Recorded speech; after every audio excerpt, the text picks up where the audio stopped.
Hai anak cerdas. Hari ini kita akan belajar tema 1, selamatkan makhluk hidup. Subtema 1, tumbuhan sahabatku. Pembelajaran 1.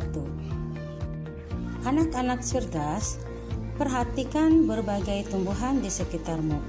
Apa manfaat tumbuhan bagi kehidupan? Yuk kita cari tahu. Manfaat tumbuhan bagi kehidupan manusia adalah sebagai sumber energi, sebagai sumber vitamin untuk menjaga kesehatan, sebagai sumber oksigen untuk bernapas, sebagai pengikat air tanah, sebagai peneduh dan memperindah kehidupan yang ada di bumi. Lalu manfaatnya bagi hewan adalah sebagai sumber energi bagi hewan untuk tumbuh berkembang menjadi besar. Anak-anak cerdas, apakah tumbuhan merupakan sumber dari kehidupan? Ya, tumbuhan merupakan sumber bagi kehidupan manusia dan hewan karena tumbuhan adalah produsen penghasil cadangan makanan dan sumber oksigen untuk bernapas melindungi bumi dari sengatan sinar matahari. Apa yang akan terjadi jika tidak ada tumbuhan?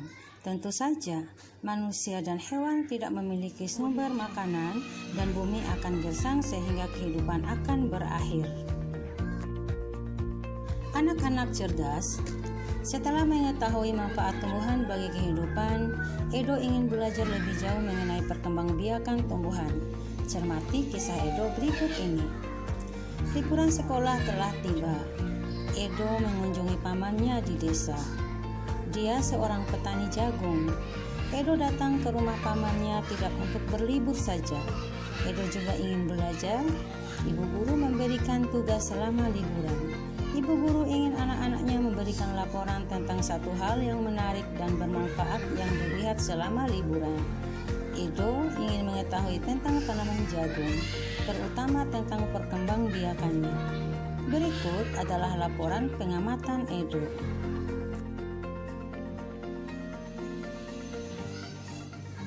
Bagaimana jagung berkembang biak? Jagung merupakan salah satu tanaman yang dijadikan bahan makanan pokok di berbagai negara, salah satunya di Indonesia. Di Indonesia, penduduk Pulau Madura menjadikan jagung sebagai makanan pokoknya. Jagung merupakan salah satu tanaman penghasil karbohidrat yang sangat diperlukan oleh tubuh. Seorang petani jagung memulai pembiakan tanamannya dengan menanam biji jagung. Setelah 3-4 hari, bakal tanaman akan muncul di permukaan tanah. Tanaman jagung akan terus tumbuh menjadi besar. 3 hingga 3,5 bulan, buah jagung dapat dipanen oleh petani. Buah jagung yang berbentuk seperti tongkol pada mulanya berupa sekuntum bunga. Bunga jagung memiliki helai-helai rambut halus pada bagian ujungnya. Pada helai rambut tersebut terdapat tepung sari. Tepung sari akan terbang terbawa angin ketika angin bertiup. Tepung sari yang terbawa angin sebagian akan jatuh di kepala putik yang terletak di bagian bawah bunga pada pohon jagung yang lain. Ketika itulah terjadi pembuahan. Setelah terjadi pembuahan, bunga jagung tersebut terus berkembang hingga menjadi buah jagung. Perkembangan itulah yang dapat diamati dari waktu ke waktu. Buah jagung akan siap dipanen ketika rambut jagung sudah berwarna kecoklatan dan bagian tongkolnya sudah mengering. Apabila buah jagung tersebut dikupas akan memperlihatkan biji jagung yang kekuningan. Bagian yang dimakan oleh manusia adalah biji jagung. Supaya jagung selalu tersedia sebagai bahan makanan manusia, maka petani jagung harus menanam kembali sebagian biji jagung dari hasil panen. Biji jagung yang tua dapat ditanam kembali. Dari sinilah akan dimulai lagi perkembangbiakan jagung. Anak-anak cerdas, tulislah ide pokok dan informasi penting dari teks berjudul Bagaimana Jagung Berkembang Biak di dalam diagram yang sudah disiapkan. Tulislah ide pokok dari paragraf 1, paragraf 2, paragraf 3, paragraf 4, dan paragraf 5. Salah satu contoh tumbuhan yang berkembang biak dengan bunga adalah tumbuhan jagung. Tepung sari pada bunga jagung akan terbang terbawa angin ketika angin bertiup.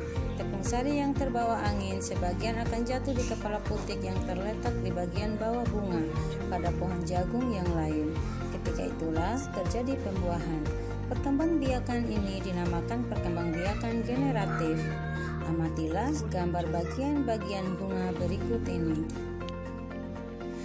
Adapun bagian-bagian bunga yang dimaksud adalah mahkota bunga yang berfungsi menarik perhatian serangga, benang sari sebagai alat kelamin jantan, kelopak bunga melindungi bunga saat kuncup, dasar bunga tempat melekatnya mahkota bunga, tangkai bunga sebagai penopang bunga, bakal biji sebagai tempat keberadaan ovum. Tangkai putik berfungsi sebagai penyangga dari kepala putik agar kepala putik dapat berposisi tepat. Kepala putik sebagai tempat jatuhnya serbuk sari pada proses penyerbukan. Tangkai sari berfungsi membawa nutrisi ke kepala sari. Kemudian kepala sari sebagai tempat produksinya serbuk sari sebagai alat reproduksi. Anak-anak cerdas, mari kita pelajari perkembangbiakan generatif. Perkembangbiakan generatif secara kawin terjadi melalui proses penyerbukan dan pembuahan. Perkembangbiakan generatif pada tumbuhan diawali dengan penyerbukan, yaitu melekatnya atau jatuhnya serbuk sari ke kepala putik. Setelah terjadi penyerbukan, pada serbuk sari tumbuh buluh serbuk sari yang menuju ke ruang bakal biji. Kemudian, serbuk sari akan masuk ke ruang bakal biji melalui buluh serbuk sari. Di dalam ruang bakal biji terjadi pembuahan, yaitu peleburan serbuk sari sel kelamin jantan atau spermatozoid dengan kepala putik, sel kelamin betina atau sel telur. Hasil dari pembuahan adalah zigot. Zigot berkembang menjadi lembaga. Lembaga berkembang menjadi bakal biji. Bakal biji berkembang menjadi biji dan bakal buah, kemudian bakal buah berkembang menjadi daging buah. Lembaga yang berada di dalam biji merupakan calon tumbuhan baru.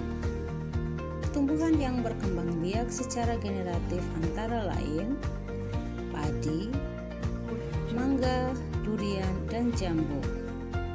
Anak-anak cerdas, gambarlah bagian-bagian bunga dan tuliskan cara penyerbukannya pada kolom berikut ini berdasarkan yang sudah dipelajari.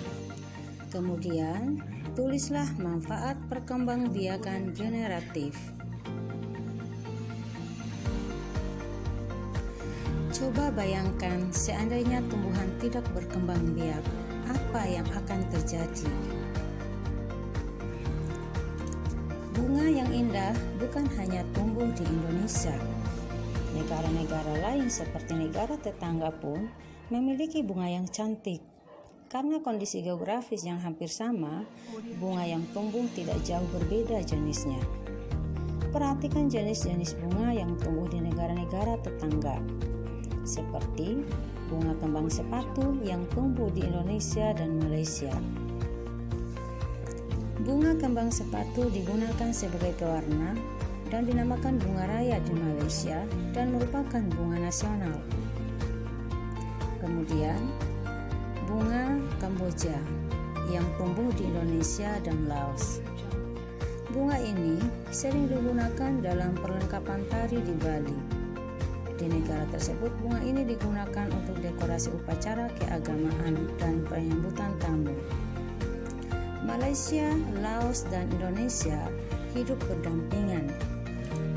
Meskipun berbeda negara, namun ketiganya memiliki persamaan dalam kehidupan sosial dan budaya. Masih banyak negara lainnya yang memiliki kesamaan. Oleh sebab itu, mereka menggabungkan diri dalam suatu organisasi yang bernama ASEAN, yaitu Persatuan Negara-Negara se-Asia Tenggara. Berikut adalah ke-10 negara ASEAN. Myanmar, ibu kotanya Burma. Thailand, Bangkok. Kamboja, Phnom Penh. Singapura, Singapura. Indonesia, Jakarta. Laos, Vientiane. Vietnam, Hanoi. Malaysia, Kuala Lumpur. Filipina, Manila. Brunei Darussalam, Bandar Seri Begawan. Untuk menambah wawasanmu tentang negara-negara ASEAN, mari kita membaca informasi berikut ini dengan sesama. ASEAN menjawab kebutuhan hidup bertetangga. Kamu pasti pernah merasakan nyamannya hidup bertetangga. Hal ini terasa saat semua keluarga saling mendukung, saling membantu, dan bekerja sama. Kenyamanan dalam bertetangga perlu diwujudkan karena tiap keluarga memiliki kepentingan yang sama. Hal itu juga yang mendasari terbentuknya ASEAN. ASEAN adalah sebuah organisasi internasional yang beranggotakan negara-negara di kawasan Asia Tenggara. Negara-negara ini bersatu karena adanya persamaan letak geografis dan kemiripan budaya. Kepentingan yang sama dalam memajukan pertumbuhan ekonomi, sosial, budaya, serta menjaga keamanan kawasan menjadi dasar pertimbangan para tokoh-tokoh dunia pendiri ASEAN. Pada tahun 1967, ASEAN berdiri atas dasar deklarasi Bangkok. Saat itu, tokoh-tokoh dari 5 negara yang terlibat dalam diskusi menjadi pencetus dan pendiri organisasi ini. 5 negara yang menjadi anggota pertama ASEAN di tahun 1967 adalah Indonesia, Malaysia, Thailand, Singapura, dan Filipina. Para keputusan dari kelima negara tersebut yang sekaligus merupakan tokoh-tokoh pendiri ASEAN adalah Adam Malik dari Indonesia, Tun Abdul Razak dari Malaysia, Thanat Khoman dari Thailand, S. Rajaratnam dari Singapura, dan Narciso Ramos dari Filipina. Manfaat yang dirasakan oleh anggota-anggota ASEAN membuat semakin banyak negara yang kemudian bergabung dengan organisasi ini. Saat ini ada 10 negara yang menjadi anggota ASEAN. Negara-negara yang bergabung berikutnya adalah Brunei Darussalam, bergabung pada tanggal 7 Januari 1984, Vietnam bergabung pada tanggal 28 Juli 1995, Laos dan Myanmar bergabung pada tanggal 23 Juli 1997, dan Kamboja bergabung pada tanggal 30 April 1999.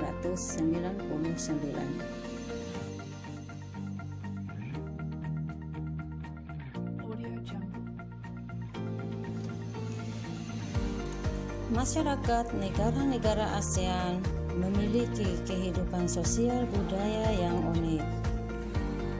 Kita akan mempelajari kehidupan sosial budaya masyarakat ASEAN.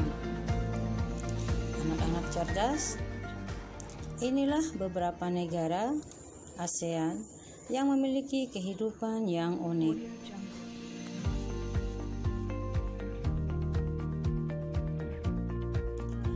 Brunei Darussalam. Kampung Anyar adalah desa terapung di Brunei Darussalam. Tahun 1400, Kampung Anyar sempat menjadi pusat pemerintahan. Saat ini banyak penduduknya yang memiliki perahu pribadi dan disimpan di bawah rumah apung mereka. Budaya Brunei banyak dipengaruhi oleh ajaran Islam. Mayoritas penduduknya adalah orang Melayu. Kata Brunei berasal dari kata nah baru yang diucapkan oleh awang Alak Batatar. Penemu negara ini, kata Darussalam berarti tempat yang damai atau rumah keamanan. Dalam percakapan, menunjuk dengan jari telunjuk dianggap kasar. Secara tradisional, orang Brunei tidak berjabat tangan dengan lawan jenis. Melepaskan sepatu adalah kebiasaan umum orang Brunei sebelum memasuki rumah orang lain.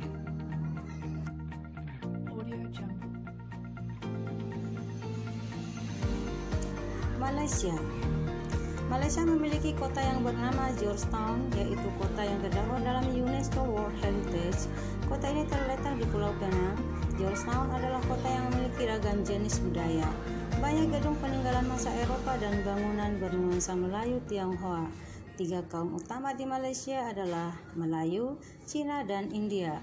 Musik tradisionalnya banyak dipengaruhi oleh budaya Cina, Islam, India, dan Indonesia. Makanan khasnya adalah nasi lemak. Filipina. Ada 8 dialek utama yang digunakan oleh masyarakat Filipina, yaitu Tagalog, Cebuano, Ilocano, Hiligaynon atau Ilonggo, Bicol, Waray, Pampango, dan Pangasinense. Po dan opo adalah sebutan orang Filipina terhadap orang yang lebih tua. Mereka memanggilnya dengan menggunakan kata-kata seperti kuya, ate, manong, atau manang yang menunjukkan rasa penghormatan. Jabat tangan adalah bentuk salam yang paling sering dijumpai di Filipina.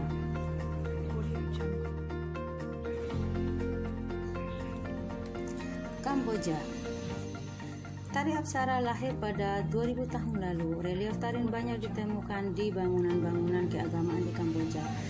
Orang Khmer mengenakan syal kotak-kotak yang disebut krama. Pria dan wanita Khmer mengenakan bandul Buddha pada kalungnya. Tujuannya adalah untuk menjaga dari roh jahat dan membawa keberuntungan. Makanan terkenal Kamboja adalah cha yang berarti tumisan. Myanmar disebut sebagai negara 1000 pagoda. Hal ini disebabkan karena sangat mudah menemukan kue-kue suci Buddha. Mayoritas penduduk Myanmar adalah keturunan Tibet. Bahasa yang digunakan adalah bahasa Burma. Pakaian tradisional Myanmar yang disebut loge mirip sarung Indonesia, namun kain ini membelit bagian tubuh mereka mulai dari perut hingga betis. Vietnam. Permainan menangkap jangkrik dengan mata tertutup adalah permainan tradisional anak Vietnam. Anak yang berada di tengah lingkaran matanya ditutup kain, menangkap salah satu teman dan menebak namanya. Vietnam terkenal dengan baju khasnya yang disebut Ao Dai. Topi caping pun banyak ditemui di sana. Orang Vietnam gemar duduk di dingklik, yaitu kursi yang sangat pendek. Bukan hanya untuk makan, bahkan untuk mengobrol pun mereka senang duduk di atas dingklik. Mayoritas orang Vietnam memiliki nama keluarga Nguyen. Hal ini disebabkan karena dinasti Nguyen berkuasa mulai 1803 sampai dengan 1945 dan merupakan dinasti terakhir Vietnam. Nama Laos berhubungan dengan penemunya, yaitu Ai Lao.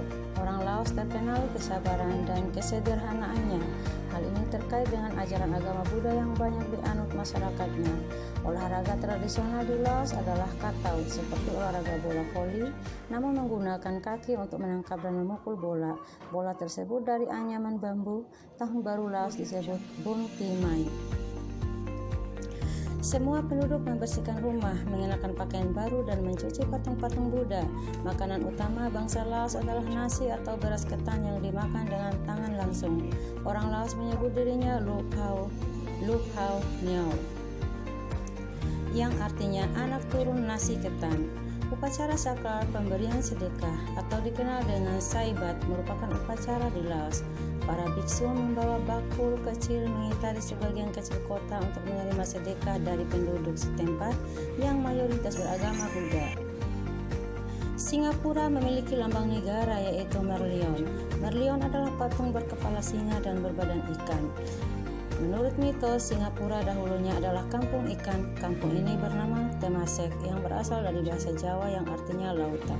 Singapura berasal dari kata Sangsekerta yang berarti kota singa. Penduduk Singapura berasal dari Cina, Melayu, India, dan Eropa. Kaum Baba adalah sebutan bagi keturunan Cina Melayu.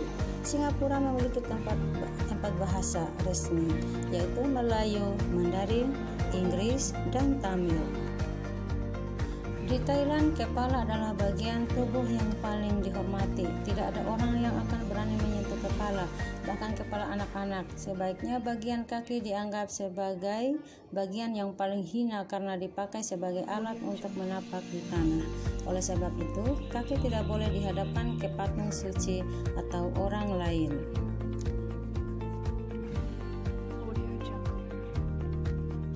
Nah, anak-anak cerdas, kamu sudah belajar keunikan negara-negara ASEAN, mulai dari kondisi geografis, bunga, hingga kebudayaannya.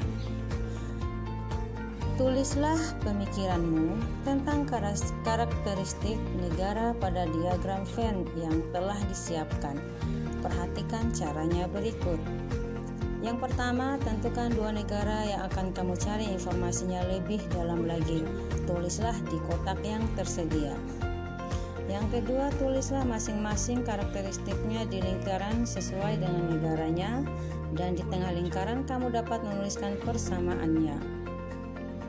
Terima kasih sudah menonton video ini. Jangan lupa dukung video ini dengan cara menekan tombol like, comment, share, and subscribe.